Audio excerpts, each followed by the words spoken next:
A very good morning to all of you, this is Rinki Singh. जैसा कि आप सभी बच्चे जानते हैं, जो हम क्लास 8 का चैप्टर पढ़ रहे थे, चैप्टर 17, जिसमें हमने स्टार्ट कर चुके थे, यानी कि पार्ट 1 में हम इस चैप्टर के बारे में, यानी कि इस चैप्टर में मतलब star and the solar system, इस चैप्टर को स्टार्ट कर चुके थे पार्ट 1 के अंदर। और स्टार और सोलर सिस्टम के बारे में हम काफ़ी कुछ जान चुके थे कि हम जो पृथ्वी, जिस प्लैनेट में हम रहते हैं, उसके बाहर की दुनिया में क्या क्या चीज़ें होती है, उस दृश्य को किस हिसाब से देखा जाता है, ये मतलब बहुत सारे टॉपिक्स को हम प्रीवियस पार्ट में कंप्लीट कर चुके थे।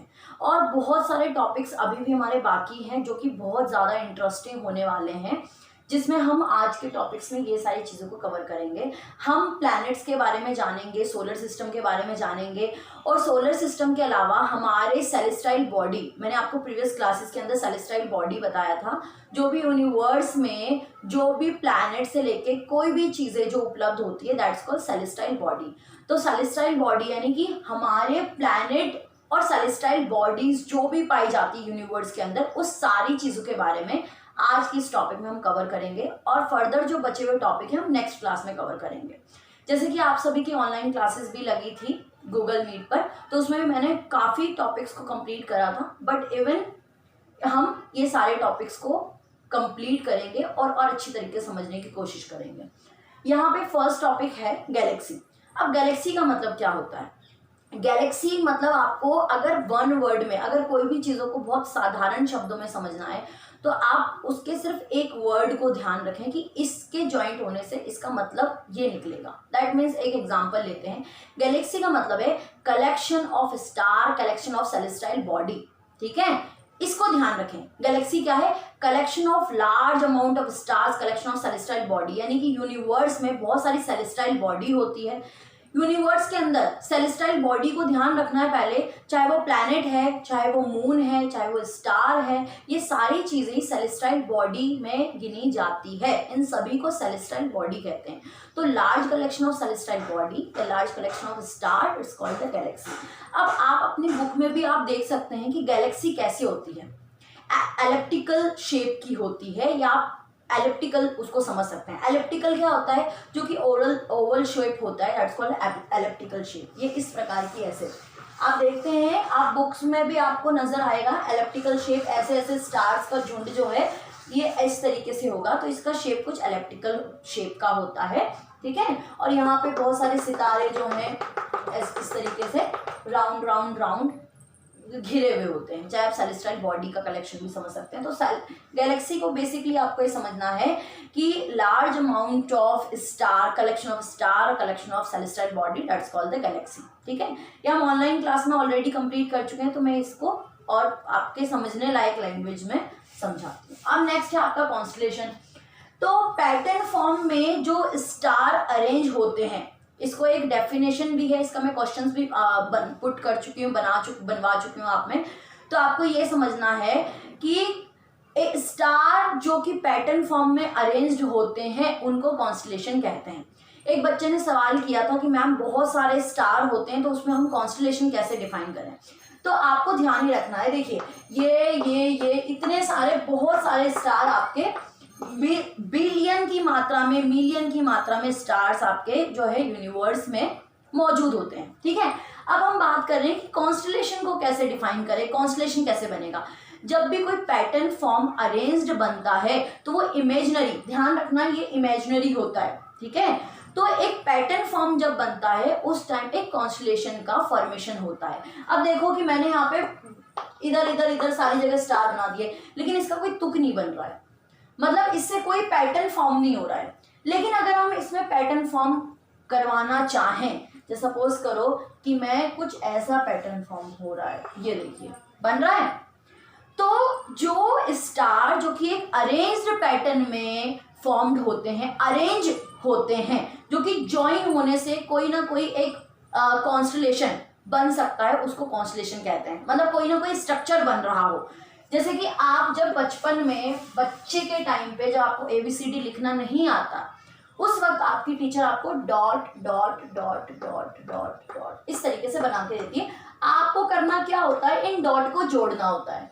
ये करते हैं हम, डॉट को जोड़ दें, बस वही सेम चीज कॉन्स्टलेशन में है। कॉन्स्टलेशन में ऐसे पैटर्न स्टार के बने होते हैं जो कि एक अरेंजमेंट में होते हैं, और अरेंजमेंट में होने के साथ जब वो अरेंज होते हुए दिखते हैं तो हम उसको जोड़ेंगे तो हमारा कोई ना कोई स्ट्रक्चर बनता है, उसी को कॉन्स्टलेशन कहते हैं।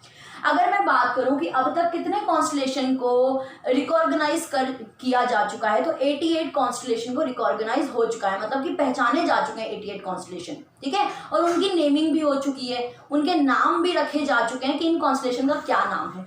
उसी के बिहाफ पे हम ये 3 कॉन्स्टलेशन जो कि आपकी बुक में अवेलेबल है, इसके बारे में हम पढ़ेंगे कि ये क्या क्या होते हैं, किस तरीके के कॉन्स्टलेशन नजर आते हैं। मैं उम्मीद करती हूँ आपको कॉन्स्टलेशन क्लियर होगा। जो अरेंज्ड पैटर्न में, जो कि अरेंजमेंट में स्टार होते हैं, उसको कॉन्स्टलेशन कहते हैं। आपको बनाना होता है, वैसे तो जो आपका एस्ट्रोनॉमर्स होते हैं वो ऑलरेडी कॉन्स्टलेशन को फॉर्म्ड कर चुके हैं, दैट मीन्स उसका नामकरण कर चुके हैं, रिकॉग्नाइज कर चुके हैं, ठीक है।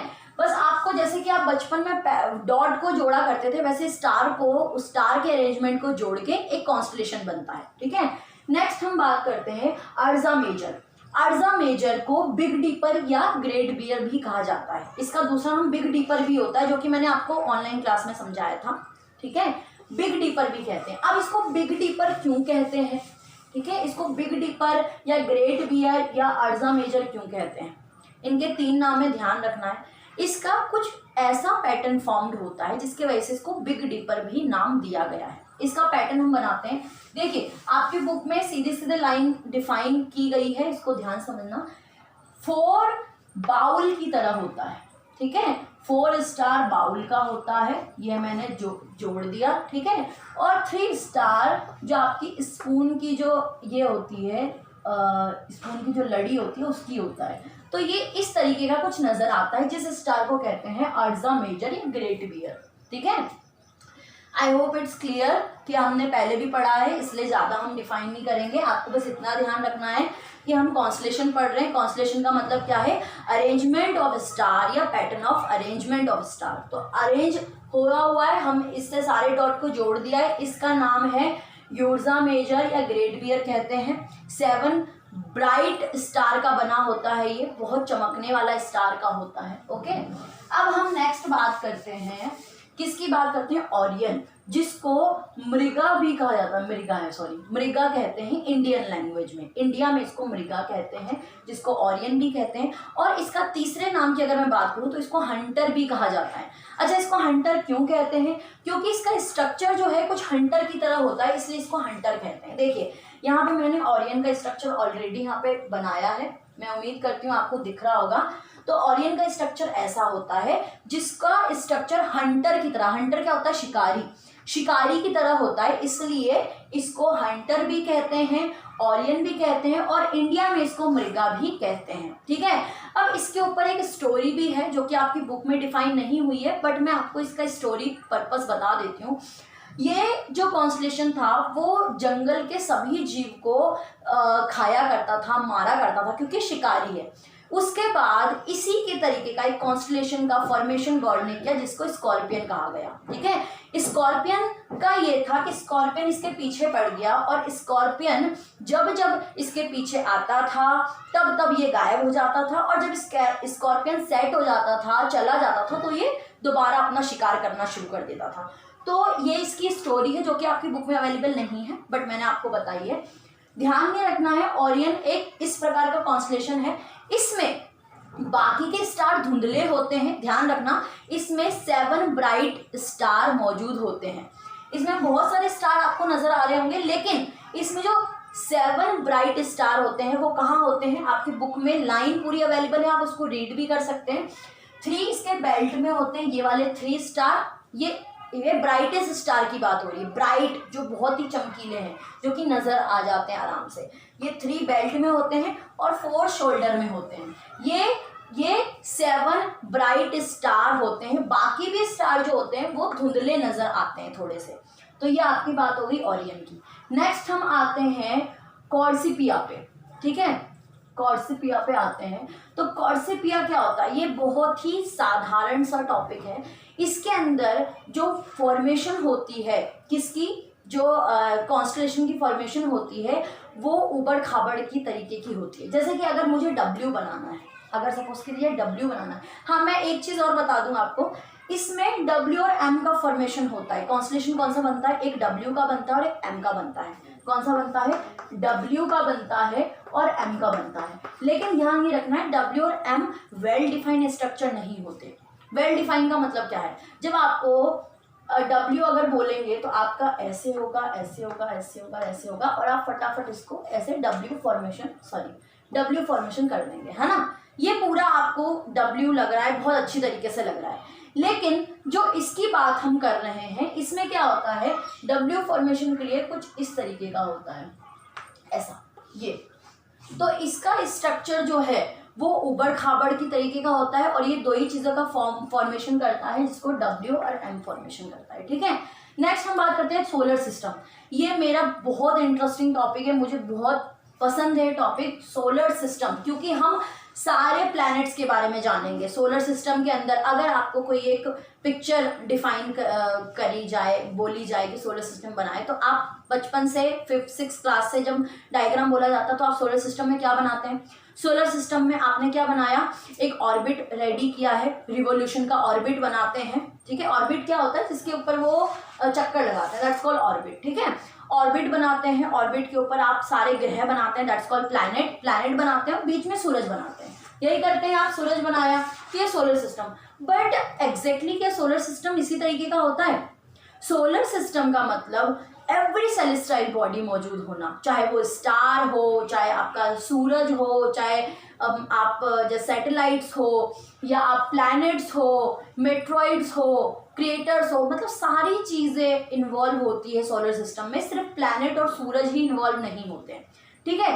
अब इनमें बहुत सारी इंटरेस्टिंग चीज़ें हैं कि इसमें कौन कौन से प्लैनेट होते हैं। तो 8 प्लैनेट तो आपको डेफिनेटली पता होंगे, वीनस, यूरेनस, नेपच्यून, अर्थ, बहुत सारे प्लैनेट होते हैं, जो कि 8 प्लैनेट आपके सोलर सिस्टम में मौजूद हैं। 8 प्लैनेट होते हैं और एक सूरज होता है, ठीक है, 8 प्लैनेट। बट इसमें से कि बहुत सारे प्लैनेट ऐसे होते हैं जिनके पास क्या होता है, जिनके पास अपना मून होता है, ठीक है, जिनके पास अपनी मून होता है। बहुत सारे प्लैनेट ऐसे होते हैं जिनके पास मून होता है, बहुत से प्लैनेट ऐसे होते हैं जिनके पास मून नहीं होता, ठीक है।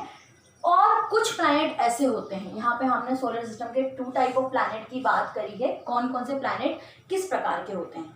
तो पहला आपका टेरेस्ट्रियल प्लैनेट। टेरेस्ट्रियल प्लैनेट का मतलब क्या होता है, टेरेस्ट्रियल प्लैनेट वो प्लैनेट होते हैं जहाँ पे रॉक पार्टिकल की मौजूदगी होती है, ठीक है, रॉक पार्टिकल।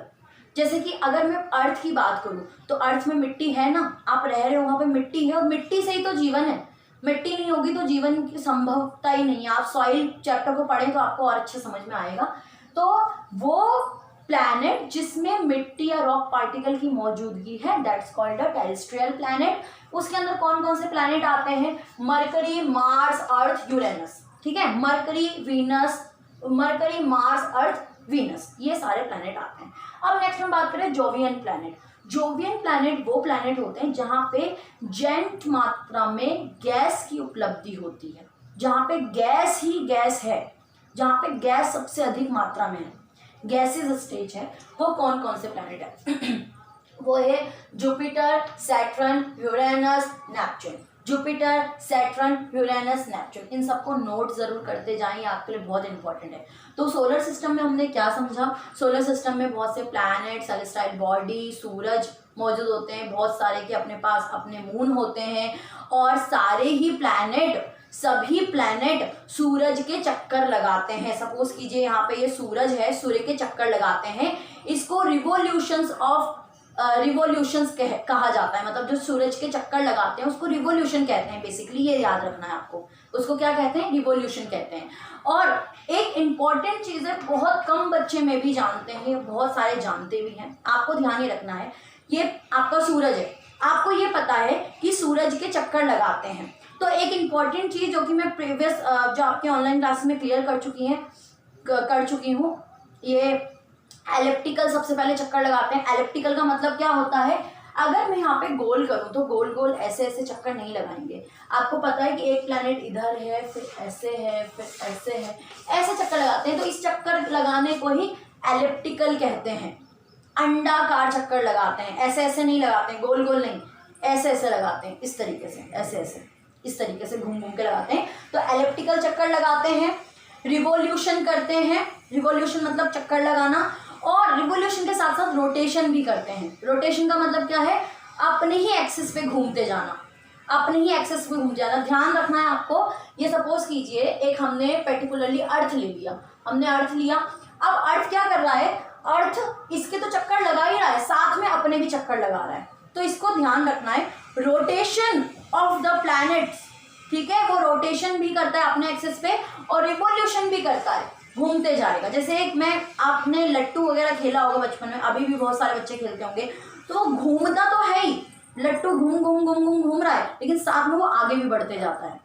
उसी तरीके से आपका हर प्लैनेट करता है, सूर्य के भी चक्कर लगाता है और अपने एक्सिस पे भी गोल गोल गोल गोल घूमता है। उसको रोटेशन कहते हैं, उसको रिवोल्यूशन कहते हैं।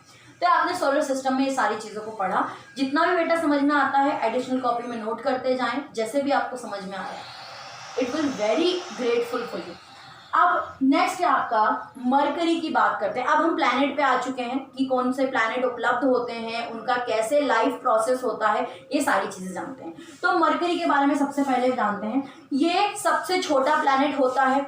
इंपॉर्टेंट चीज़ों को नोट करते जाएं। मरकरी यूनिवर्स का, सोलर सिस्टम का सबसे छोटा प्लैनेट होता है। ये डॉट या स्पॉट की तरह नज़र आता है। ये अधिक मात्रा में सूर्य की रोशनी के वजह से, सूर्य की ग्लेयर के वजह से इतना ढका होता है कि ये नज़र इसका बहुत कम मात्रा में आ पाता है। देखिए मैं आपको एग्जांपल समझाती हूँ। सपोज कीजिए मैं यहाँ पे आपको समझा रही हूँ, ठीक है, और मैंने इसकी ब्राइटनेस जो है, आपकी जो रोशनी है वीडियो की, वो बहुत ज़्यादा कर दी, बहुत अधिक कर दी। इतनी रोशनी कर दी इसके ऊपर, बोर्ड के ऊपर, कि आपको ये बोर्ड के कुछ अक्षर नज़र ही नहीं आएंगे। होता है ना, अगर मैं रोशनी बहुत ज़्यादा कर दूंगी तो यहाँ पे ना आपको मेरा चेहरा नज़र आएगा, ना बोर्ड के अक्षर नज़र आएंगे। तो आपको ये ध्यान रखना है कि जो मरकरी जो प्लैनेट है वो सबसे छोटा प्लैनेट है, ठीक है। वो डॉट स्पॉट की तरह नज़र आता है और बहुत ज़्यादा मात्रा में ये नज़र ही नहीं आ पाता। क्यों? क्योंकि सूरज की रोशनी इतनी अधिक होती है इसके ऊपर कि ये ढक जाता है उससे, ठीक है।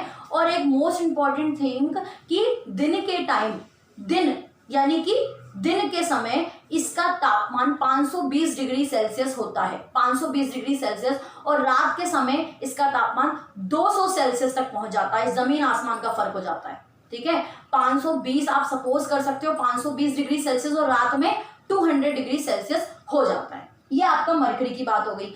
अब एक और इम्पॉर्टेंट चीज कि सूरज के चक्कर लगाने में कितना समय लेता है, तो 88 डेज का समय ये लेता है।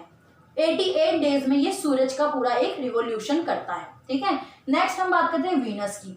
वीनस एक गैसीय प्लैनेट है, ठीक है। अब ये धुंधला, एक तरह से आप धुंधला प्लैनेट भी इसको बोल सकते हो। क्यों? क्योंकि इसमें 75% CO2 की मात्रा होती है, कार्बन डाइऑक्साइड की मात्रा 75% इसमें होती है, और इसको सबसे हॉटेस्ट और सबसे ब्राइटेस्ट प्लैनेट कहा जाता है। सबसे हॉट प्लैनेट होता है ये, ठीक है, ध्यान रखना है। वीनस सबसे हॉट प्लैनेट होता है। हाँ, एक चीज मरकरी के बारे में बताऊंगी। मरकरी में लाइफ सस्टेन नहीं करती।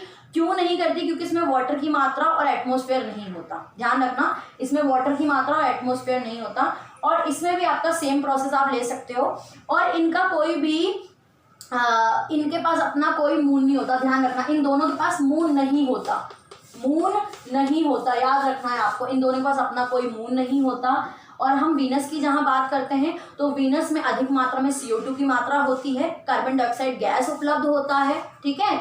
दूसरी इंपॉर्टेंट चीज कि ये हॉटेस्ट प्लैनेट और ब्राइटेस्ट प्लैनेट कहा जाता है इसको। हॉट प्लैनेट होता है और ब्राइट प्लैनेट होता है, ठीक है। और ये सूरज का चक्कर पूरा लगाने में, पूरा 1 रोटेशन कंप्लीट करने में 243 डेज का समय लेता है। 243 डेज का समय लेता है, ठीक है।